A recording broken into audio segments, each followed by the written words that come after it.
'cause our time we're uncaged. Welcome to Topple Uncaged. I'm Steve Topple and you're locked on to the UK's hottest politics and music podcast. Each week I bring you the rawest takes on the big stories making the news, always joined by a very special guest. Then I pleasure your mind, body and soul with the freshest, most banging international music going. Uncaged.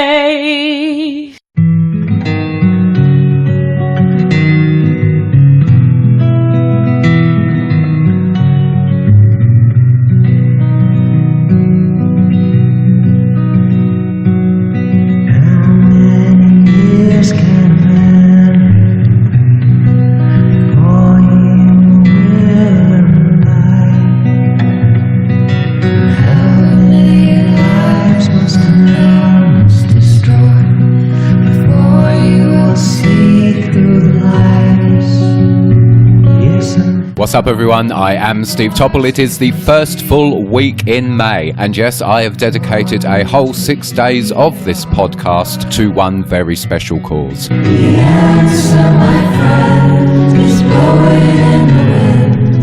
The answer is blowing in the wind. Because the first full week in May is not only Emmy awareness, but it is Millions Missing Weeks as well.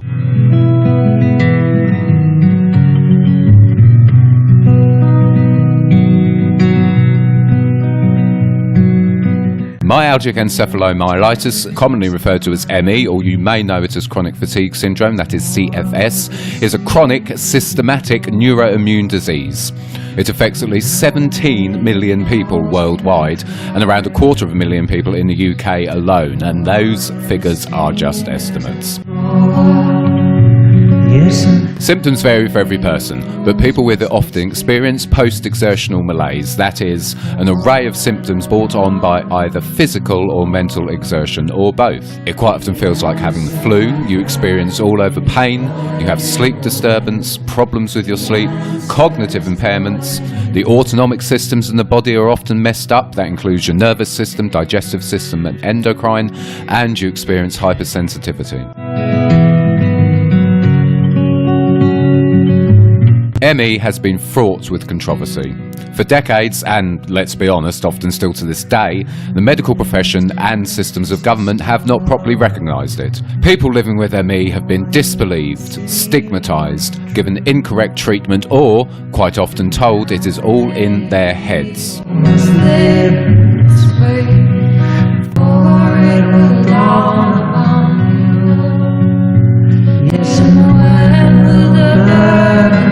However, both Emmy awareness and Millions Missing Weeks aim to change all this. The answer, my friend, is blowing in the wind. The answer is blowing in the wind. So, over the course of the next 6 days, I'm going to have some very special guests on my podcast, one a day, giving us some insights into areas of this debilitating disease which, in my opinion, aren't often talked about enough.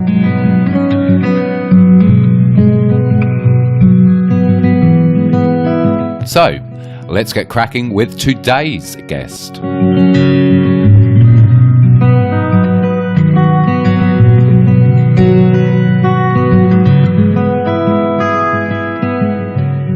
Part of my special week of programming for Emmy awareness and Millions Missing Weeks, my guest on today's podcast is who I think a trailblazer in the UK on the subject of myalgic encephalomyelitis ME and chronic fatigue syndrome CFS. She is a doctor, an author, a public speaker and campaigner who, in my opinion again, is one of the most insightful going with her not only treatment plans but her overall approach and worldview to this most debilitating of illnesses. She is fabulous. I'm very pleased to have her on the podcast. It is the ever excellent Dr. Myhill. Thank you so much for coming on. Am I calling you Dr. Myhill, or are we doing Sarah today?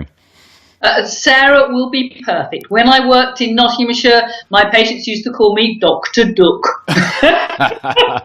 I will remember that. That's now implanted in my brain.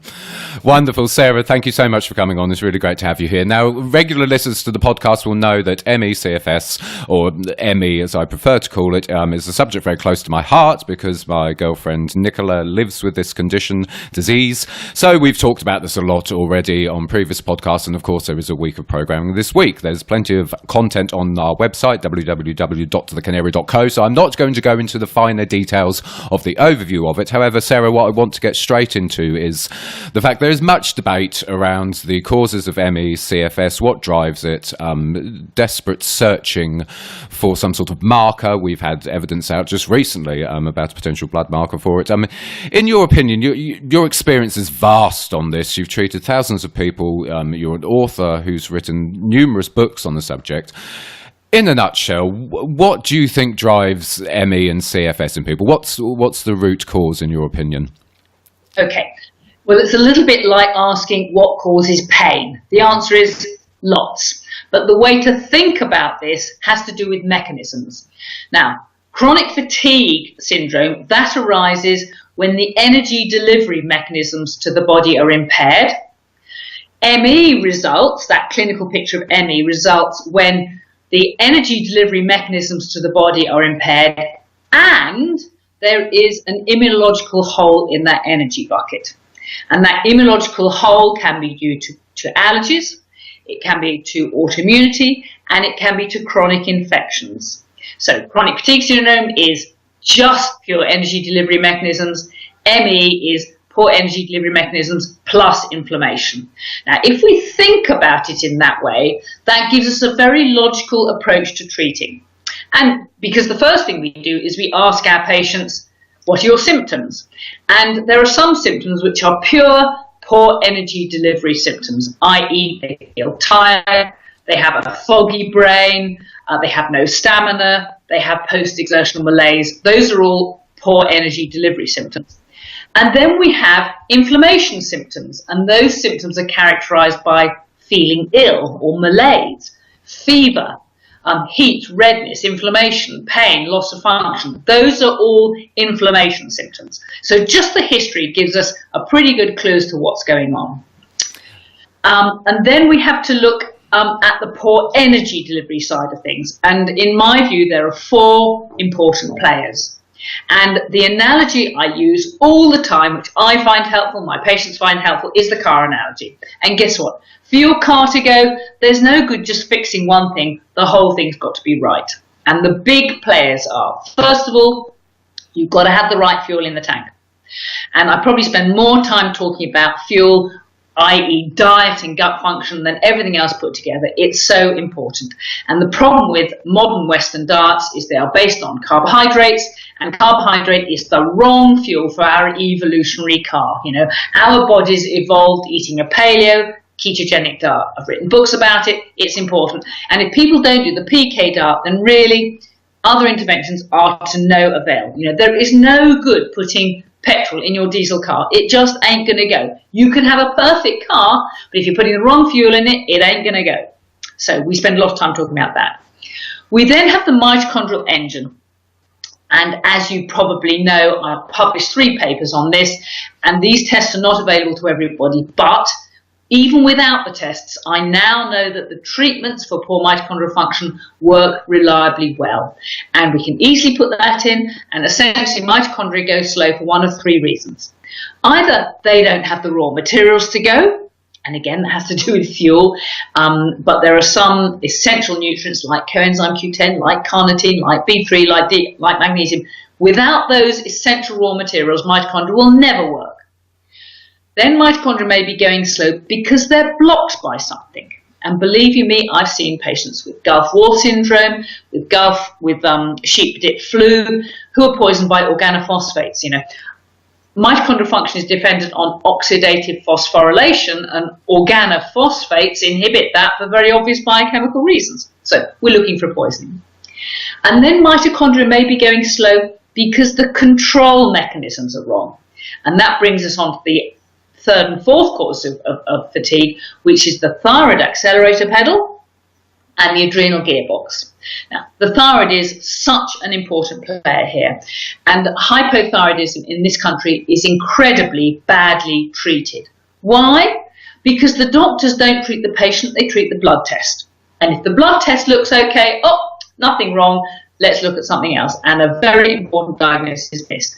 And I could talk all podcasts about this, but I'm not going to. But the details are in my book, how you can fix this yourself using simple physiological measures and simple nutritional supplements. And then the adrenal gland is effectively the gearbox of the car. That allows us to move up a gear in the event of stress. You know, we can't all go in overdrive all the time, but we need to gear up to deal with that, with demands, whatever those demands may be. And guess what? Life is full of them. So having thought about the energy delivery side of things, we have to look at then the inflammation side. And I got interested in ME in the very early days of in the 1980s, because I found that many of the patients that I treated for allergy problems, who may be presented with migraine or irritable bowel or arthritis, when I put them on their elimination diets, they suddenly turned around and said, goodness me, my energy is so much better. You know, I've suddenly got some zip in me. So I knew allergy was a big player when it came to the immunological hole in the energy bucket. But increasingly now I'm finding that chronic infection is a big player. And there's been some fantastic work done in this sphere. So, for example, the work of Dr. Martin Lerner, an American physician, he's been studying post-viral chronic fatigue syndrome since 1993, has now published 4 papers showing that Epstein-Barr virus, or mono, or glandular fever, whatever you like to call it, is causally implicated in about 80% of the post-viral MEs. And that antiviral regimes, including antiviral drugs, can be extremely helpful and cure many patients. Increasingly now we are seeing that Lyme disease is a big player. Again, it's gone unrecognised, and we now have army laboratories in Germany who do excellent, reliable tests, and I use them very often. And the other 2 big infectious drivers that come up time and time again, one is mycoplasma, and again we can test for that at army laboratories, and the other are mycotoxins. And again, this is something I've only picked up on recently, but we can test for that very easily by doing a urine test to look for mycotoxins. And essentially, mycotoxins are the nasty toxic things that fungi produce. And we've known for years that Candida, so-called, is a problem in patients who have ME. And what happens is people get exposed to fungi, which might be from water-damaged buildings. It might be in this part of the world, it's from farmers handling mouldy hay or mouldy straw, and they get an infection in their nose or their respiratory tract or maybe their gut, or for women in their perineum, and that chronic fungal infection produces mycotoxins, which then poison the body. So that is how I see the whole of chronic fatigue syndrome and ME, and if you want to pick up on specific points, then far away. Your clarity always amazes me. It's wonderful, and you are probably the best person explaining this out there at the minute. I want to go into more your thinking behind it, because as I said in the introduction, your worldview and your approach aligns with me, and I know many other people personally, because of the position you're coming from. I mean, all of your books, not least especially the PK diet, the cookbook, but obviously it's mitochondria, not hypochondria, the CFS treatment book. It's this worldview of that we need to change our approach as people and ultimately as a species to how we do things in terms of what we eat, our view of pharmaceutical products, our view of the pollution that now pervades our environments. This overarching kind of view, how did you come to this conclusion? Where was that born, if you like? Because I find it invigorating a lot of the time, to be honest. It's wonderful. Well, from very early on in my medical career, and when I went into general practice in the early 1980s, I was not prepared for the sort of questions that patients asked me that we hadn't been trained to respond to. So, a lady would come in and say, I've got terrible migraine, and I'd immediately rush to my prescription pad. Oh, yes, you need this drug and that drug. No, she said. I want to know why I've got the migraine. What can I do to stop it happening? And of course, that's so obvious, isn't it? But doctors don't get trained like that. Why? Because medical education has been taken over by the pharmaceutical companies. What do they want to do? They want drugs prescribed. And if they can have symptom-suppressing drugs that patients need for life, that's good business. And if you give somebody a drug, you get a side effect. And then you need another drug, and that's even better business. So the whole of healthcare in this country, well, medical healthcare, is a business model. It's not a patient-oriented, let's get the patient well model. That's disastrous business decision. So it's very simple. I worked it out very early on in my career, and I have to say, early on, I felt completely disempowered, and I didn't know what to do with my patients. I went scurrying back to my textbooks and thumbed through looking for causation, but thankfully, my patients rated my ability to care much higher than my ability to know, and they were very forgiving. And off they went, and they tried this, that, and they tried that, this, that. And so by pure trial and error, I muddled my way through.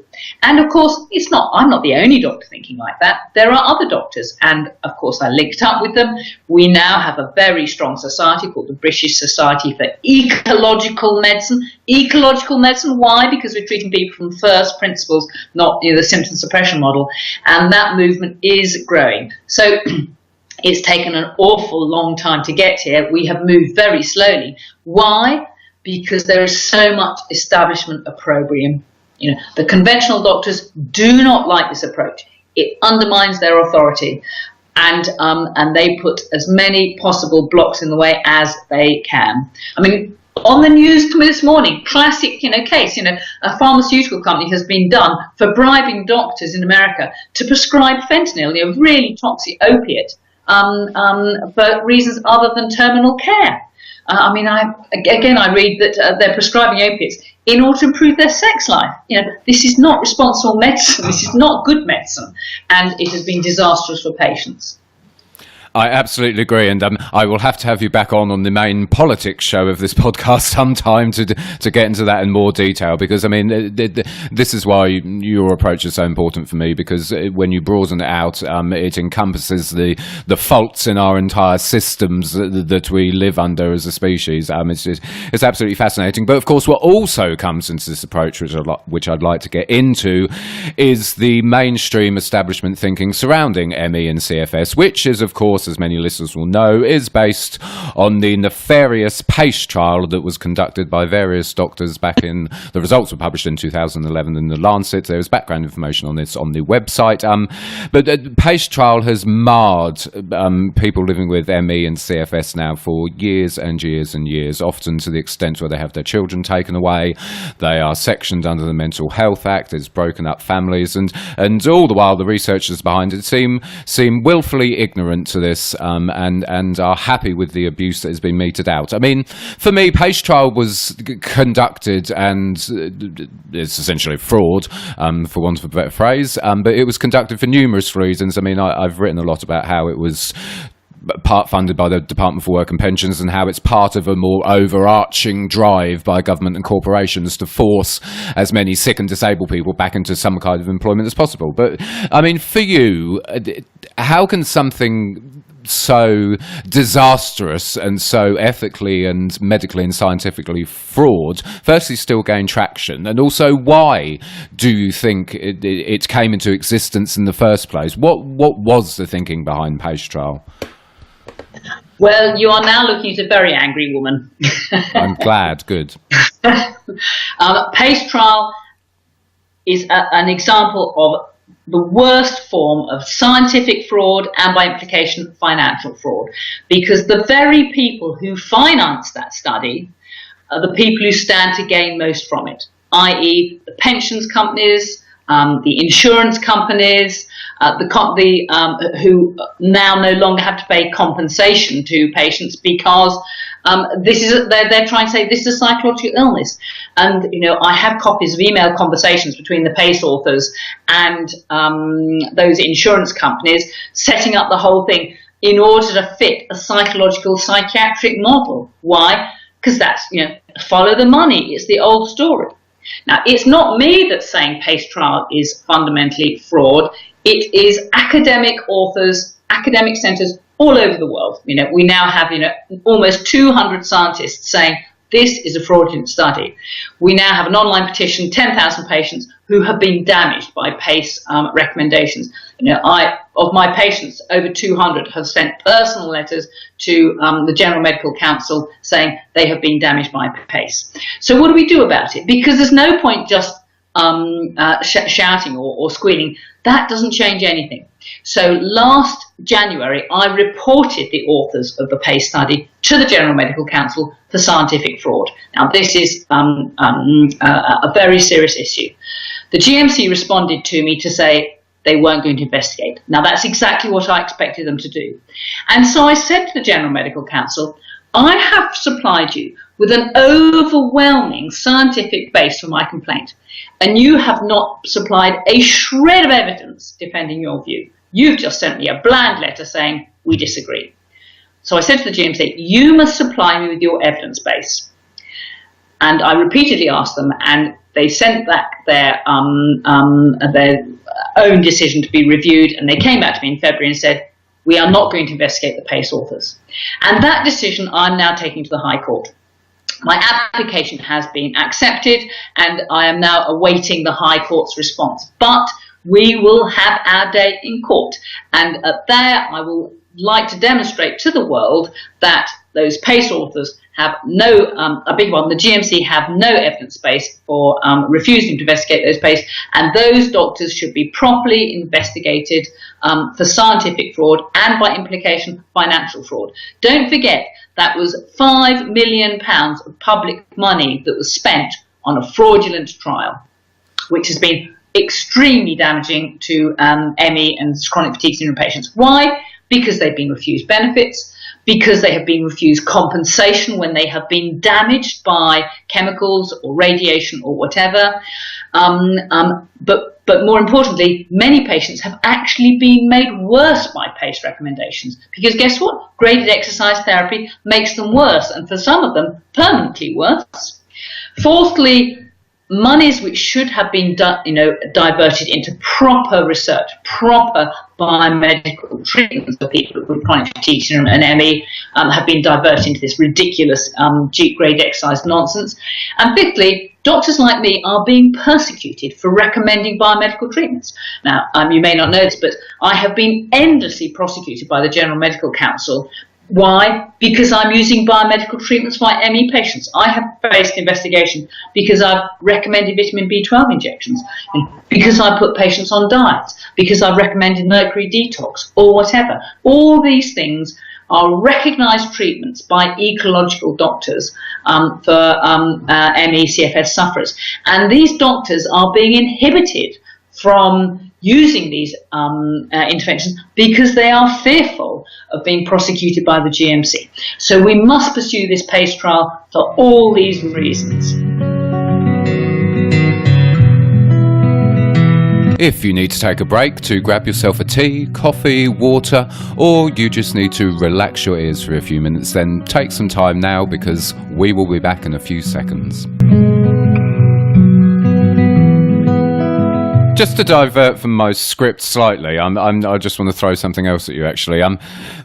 The UK, we often with things seem to be the eye of the storm. There's this notion in in political circles, especially, that somehow the UK is some sort of lapdog to the US. And while with regards to PACE trial, it's kind of true, because of Unum, one of the main insurance companies involved with PACE trial, obviously a US firm.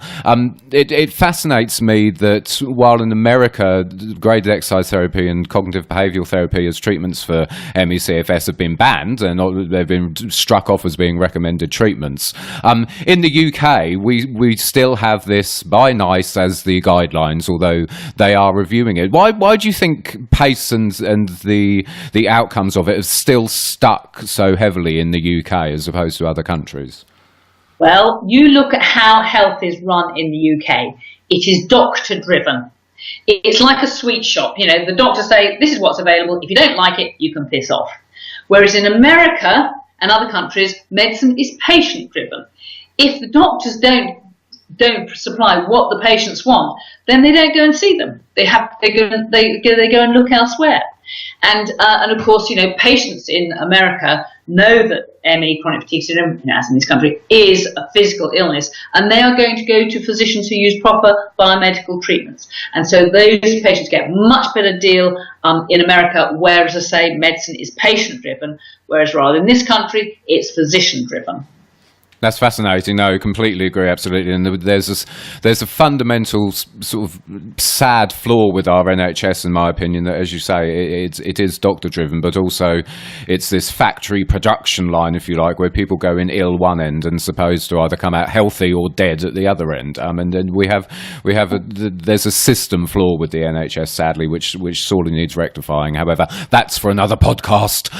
Moving on, I want to, with regards to PACE trial, you have launched the most fantastic campaign, which centres around sort of aspects of PACE trial and its implications, which are always put on the back burner in terms of the narrative from a lot of organisations. It's a campaign called MAMES, which is calling for a public inquiry into this. Please, please, please tell my listeners about this, because we need to get as many people behind it as possible.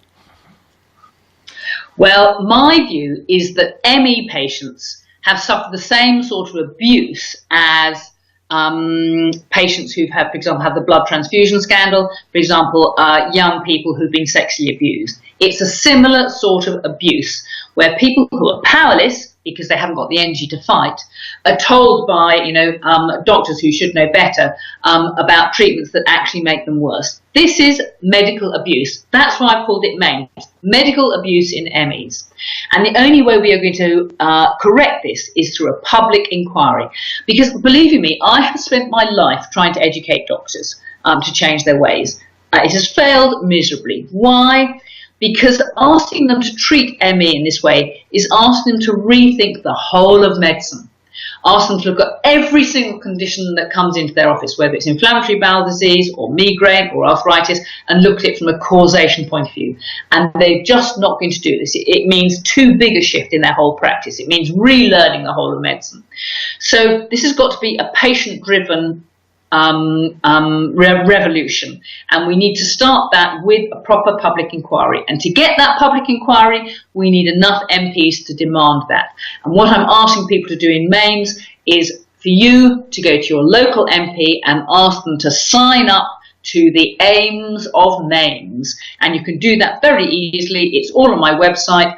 The letter I want people to get their MPs to sign up to let us know, and we can build on that. We now have about 137 MPs adopted. We have 38 who have actually signed up, including Sir Vince Cable, good man. And when we get enough MPs who have signed up, then we will demand a public inquiry, and then we will have our day as we should do, and change the whole management of chronic fatigue syndrome and ME in this country. Excellent. There will be a full article out later in this week from me explaining MAMES, and also all the links will be in the show notes to that campaign. You hit on something really crucial there, which is your approach to ME, CFS, but it is also medicine more broadly, that you hit a brick wall with doctors, because it would change, they'd have to change their complete worldview and their thinking. And I mean, the sort of line I always use with it is, they have of course got mortgages to pay, unfortunately. But I have to say, what's been fascinating for me and Nicola during this period of time for us is that we've sort of taken your approach to several NHS doctors, and off the record, when they sort of release their shackles of the NHS, off the record they have said, yes, you are doing the correct thing. So I think there is a kind of willingness there, but it's whether doctors are willing to, as I said, risk their mortgages and their livelihoods for the sort of betterment of ultimately us as a species. Because this is the thing, Sarah, with MAMES. For me, it's even bigger than PACE trial and ME. It is about exposing the flaws in corporate-led medicine for what they really are, and starting the ball rolling on a paradigm shift in the way we view medicine and our worldview more broadly. And I think it's absolutely crucial, and it could spark, as you say, a revolution starting from the patients in terms of how we do things. So it is extremely important. As I say, links will be in the show notes. What is also extremely important, to finish this off, is as part of ME Awareness Week, the Academy of Nutritional Medicine, whose conference is on the 12th of May, Sunday, have kind of devoted a lot of the day of their conference to ME and CFS and to giving voices to not only patients but doctors who are involved. And you are giving a fantastic presentation at the conference. Just tell my listeners what your presentation at the Academy of Nutritional Medicine conference is going to be about. Well, essentially, I shall be telling that conference the most recent updates on how I am proceeding or how we're getting on with our judicial review. It may be that by Sunday week I'll have a little bit more information I can tell them there, but I will ask them, A, to be aware of that, but B, people always want to know what they can do to make a difference. And I will say it again, I will say to them, please, go and lobby your MP. Get them to sign up. We need the number of MPs in order to demand a public inquiry. And if you, Steve, can do articles on the Canary, that would be absolutely fantastic. If everybody can do their bit, then together, collectively, we can make a real difference. Just finally, how do you do it? Because you're so impassioned all the time and enthusiastic and, as I say, you have overwhelming clarity on this. What keeps you going? Because I'm exhausted at the minute and I'm not you. What drives you, Sarah, really? What keeps me going is the pleasure of seeing people get well. I mean, my most important thing that I have, I think, is energy. And I'm so grateful that I have that energy because I can do the things I want to do. But I live my life just as I ask my patients to do. I do all the things I ask my patients to do. I do the diet, I do the supplements, I sort the thyroid, nutrient. I do it just the same. I stay free from infections. And just getting the feedback from patients who tell me, I'm back at work now. I've now got the energy to have fun with my family. I've been away on holiday and I haven't been able to do that for 10 years. That just gives you such a buzz. It makes all the difference in the world. I can send you some of the comments people have sent me. They're lovely. And that is what makes the difference. And that is why I left the NHS. I did 20 years in NHS practice. I left NHS practice because I didn't have the clinical freedoms to do the things that I thought were right. Now, financially, it was a disaster, I can tell you that. But thankfully, I paid for my house by then. My girls were independent. So it didn't matter if I went bust. But I now have the freedoms to do and say all these things, and that is so refreshing. And it is so refreshing to have you on this podcast. Dr. Sarah Myhill, you are an absolute joy and a treat to speak to. It's always wonderful. Thank you so much for coming on this edition of the podcast. And as I say, there'll be plenty of links in the show notes to not only your work, but the MAMES campaign and the Academy of Nutritional Medicine as well. Sarah, thank you so much. My pleasure. You're asking all the right questions, Steve. You carry on doing just that. Thank you very much. I would like to thank all my guests on this week's podcast. You can find more details about them in the individual show notes from each episode. I would also like to thank the ME Action Network. You can follow them on Twitter. It's at MEActNet. And the UK group is MEActNet UK. Of course, thank you to the ME Association as well. You can follow them on Twitter. It's at ME Association. And there are full details of all the activities these organisations are doing in these show notes. And last but not least, thank you to all the people living with ME, their families, friends, advocates and supporters out there. Society may have made you invisible, but trust me, you are not. You are very much visible. Keep fighting. Until next time, I will see you very soon. The answer, my